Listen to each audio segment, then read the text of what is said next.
So today I have Krista with us, who is a New York-based associate consultant working with cybersecurity within the cybersecurity sector. Outside of work, she loves to read books, watch movies, and is a Broadway lover. What is your favorite Broadway, Krista? Well, currently it's actually six, but all time probably Phantom of the Opera. Okay, I think I really like Hamilton. And have you seen Lion King on Broadway? I've definitely heard it, but I haven't seen it yet. No. It's really good. You should definitely watch it. Well, Krista, can you tell us where you're currently working, what you do within the company?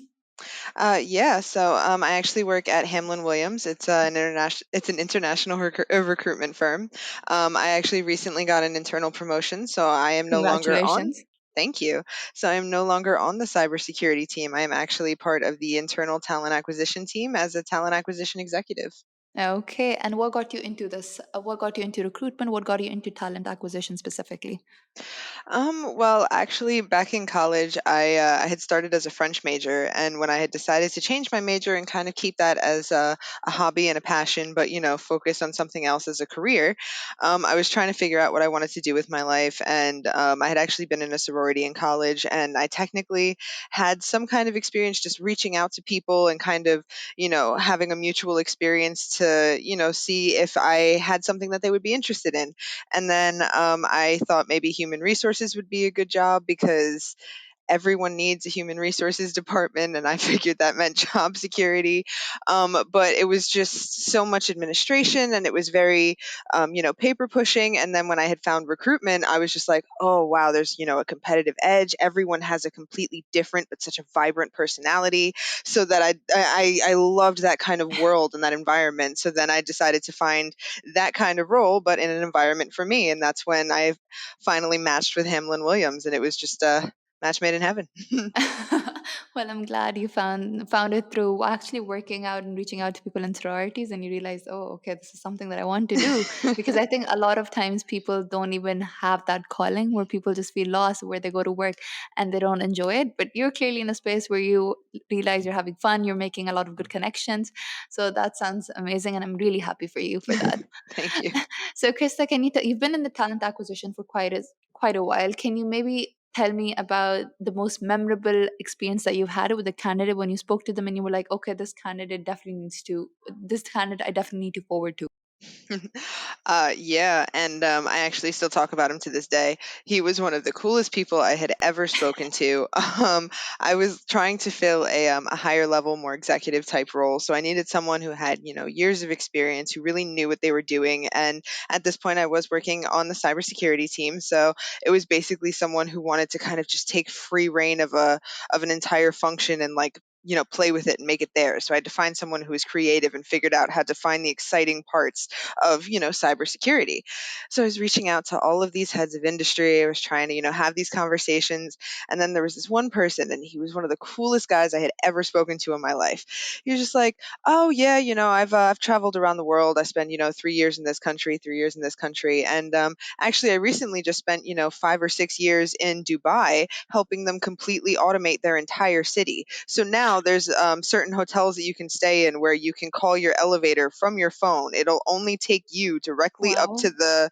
to the roof where you have called your own helicopter like an Uber.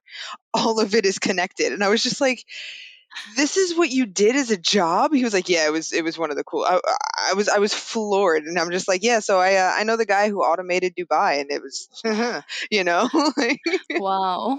And where is he currently working? That sounds absolutely amazing. oh, see, I kind of have to protect him, so I can't Oh, really of course. say, No but worries. We completely understand, but that sounds absolutely amazing.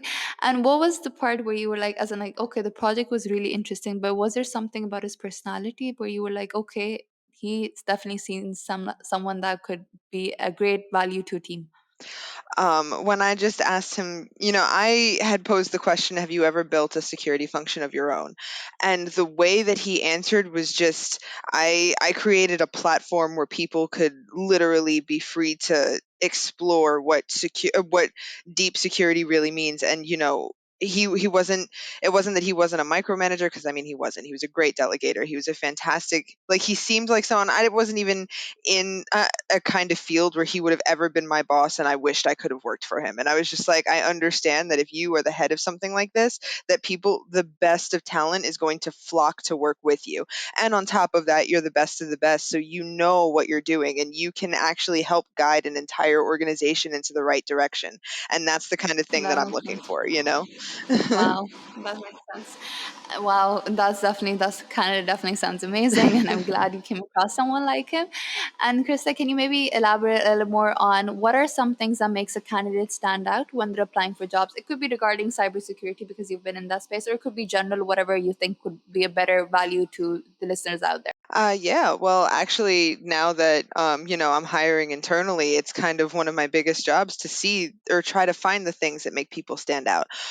So I will definitely say that people who stand out more are the ones who don't just submit an application or just submit themselves to a job, but if there's a way to contact the person who is listed under that job, also reaching out in a secondary way, trying to follow up if you've ever been contacted, making sure that your presence is known and that you're showing that you actually want to work at the place that you applied to goes so far. Just an application is just, it makes, someone who's hiring think, okay, but am I just another company? Do they actually want this job or do they just want a job? You want to know that people want to work with you. So going that little extra mile, it goes so far.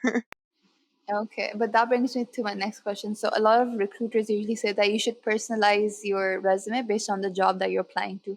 But then, when you do personalize your job, what if you get a rejection? How many jobs should you apply to in order to not get that rejection? Rather than, should you prefer quality? Should you prefer quantity? I mean, the right answer, of course, is quality. But how do you find the right balance to ensure that okay, you're personalizing the resume, you're getting a job? Like, where does this end? I think it's more so drawing the line in terms of the personalization. It doesn't necessarily have to be for a specific organization, but it can be for the career path that you're hoping for. Like if you're looking for to specifically be like a real estate agent, then you gear your resume towards that. But when you're fresh out of college and you're not really sure what you want to do, try to try to show off your best skills in, like, in comparison to the path that you're looking for, not so much just the organization, which means that you can also put out a lot more output. And that follow up email that you send out can be the thing that you actually personalize. And you can only do it to the companies that really piqued your interest, as opposed to the mass that you're selling, that you're sending your resume to. With that being said, I would say more options is always better. As much as you're willing to put into it is what you're going to get out of it. So if you want to send out 100 resumes, you're more likely to get more responses. But if you only want to send out 10 resumes to very specific companies that you really want to work at, go that extra mile and send a personalized email too. Okay, that works. And Krista, the last question would be if there is one piece of advice that either makes or breaks your career, what would it be according to you? If it's something that you really want to do, don't give up just because one person says that you're not good at it. I'm Okay. Do you want to elaborate on that? I mean, I actually spoke to someone yesterday who was telling me that he had originally had a sales job, and by the time that we're talking, that me and I was talking to him, he was the best salesman, 5 years running. He was very, very good at his job. But when he had first started, his manager told him flat out, just because of your sales style and the fact that I don't agree with it, I don't think that you're ever going to make it as a salesman. I think that you should probably just give up while you're at it, like while you're ahead. And if he had listened to that one person who said you can't do this, even though he was, a manager, a peer, someone that he should be listening to and looking up to, then he never would have had that, introduction with me where he was so excited and so ready to do something like this. And he had that, that drive and that ambition to really make a career for himself. What would have happened if he just Okay. listened to that one person? If it's something you really want to do, don't let the outside voices decide that you can't.